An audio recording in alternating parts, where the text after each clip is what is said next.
I used to think stillness meant safety. If nothing was moving, nothing was wrong. That belief didn't survive the morning I saw the man on the lake. I was alone at the cabin, same as every January. The power was out again, so I'd pulled the binoculars from the shelf to scan the tree line for the utility truck that never came. That's when I noticed him. A single dark shape near the center of the frozen lake. Too far out to be comfortable, too far from shore to be smart.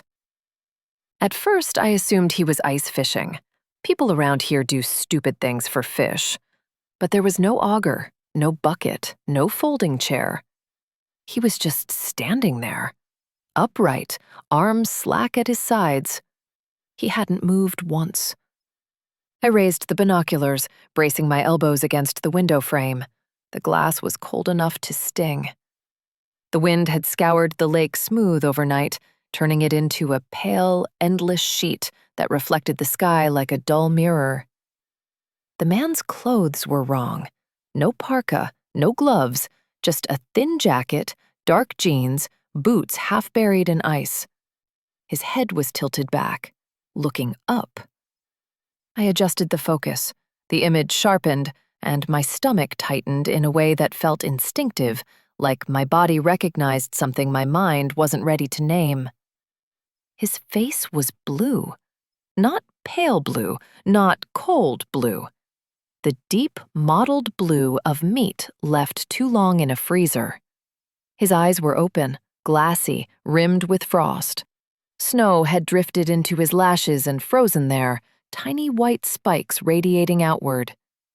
He wasn't standing on the ice. He was in it. The lake had frozen around him, locking his boots, his calves, his knees in place like concrete. The surface rose in uneven ridges around his legs, as if the ice had formed mid-motion, like he'd been caught while trying to climb out. I lowered the binoculars, heart hammering. My breath fogged the window. No sound outside, no birds, no wind now, just the quiet weight of the cold pressing in from every direction. I told myself there was a logical explanation. Someone fell through early ice, a sudden freeze, tragic but explainable. I told myself not to look again. I looked again. Something was wrong with his expression. Not fear, not pain. His mouth was slightly open, lips pulled back just enough to expose his teeth. Not a scream, not a gasp. A smile. Not wide, not exaggerated, just satisfied. Like he'd seen something beautiful right before everything stopped. I followed his gaze upward through the binoculars. Gray sky, low clouds, nothing there. The radio crackled on the counter behind me, startling me so badly I nearly dropped the binoculars. Just static. Then a voice, distorted and distant, bleeding through the noise. Thin ice advisory. Avoid open lakes. The message looped, over and over. Same words, same cadence. Like a warning that had been recorded too late to matter. I grabbed my phone. No service, of course. I pulled on my boots, my coat, my gloves. I don't know why. I didn't have a plan. I just knew I couldn't sit there anymore, staring at him through glass. The cold hit me like a wall when I stepped outside. The lake stretched out ahead of me, silent and white.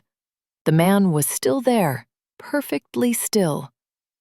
I walked onto the ice slowly, testing each step, listening for cracks. None came. The surface was solid. Too solid. Thick enough that it shouldn't have frozen so fast. Thick enough to trap someone upright. Halfway out, the air felt heavier, thicker. My breath sounded too loud in my ears. That's when I noticed the others. Shapes beneath the ice. Dark forms suspended just below the surface. Faces tilted upward. Dozens of them. Men, women, some with hands raised, fingers splayed as if pressing against glass, Others with arms pinned at their sides like the first man, frozen mid-reach. All of them looking up, all of them smiling. I stumbled back, panic flooding my chest. The ice didn't crack, it didn't shift. It held me without effort, like it wanted me there. I turned to run, and stopped. The man's head had moved. Just slightly. Just enough that I knew it wasn't my imagination. His chin had lowered. His eyes aren't fixed on the sky anymore. They were on me. A sound came from the ice. Not a crack, not a groan. A low, muffled pressure, like something exhaling beneath a lid. The surface around his legs darkened, wetting, as if the lake was loosening its grip. I ran. I don't remember reaching shore. I don't remember getting the door open. I only remember the silence breaking behind me, a wet, spreading sound like ice surrendering. I locked myself inside, drew the curtains, sat on the floor until my legs went numb. That was yesterday. This morning, the lake is empty. No man, no shapes, just smooth, unbroken ice stretching to the horizon. But my boots are still wet, and when I close my eyes, I can feel something beneath my feet. Waiting.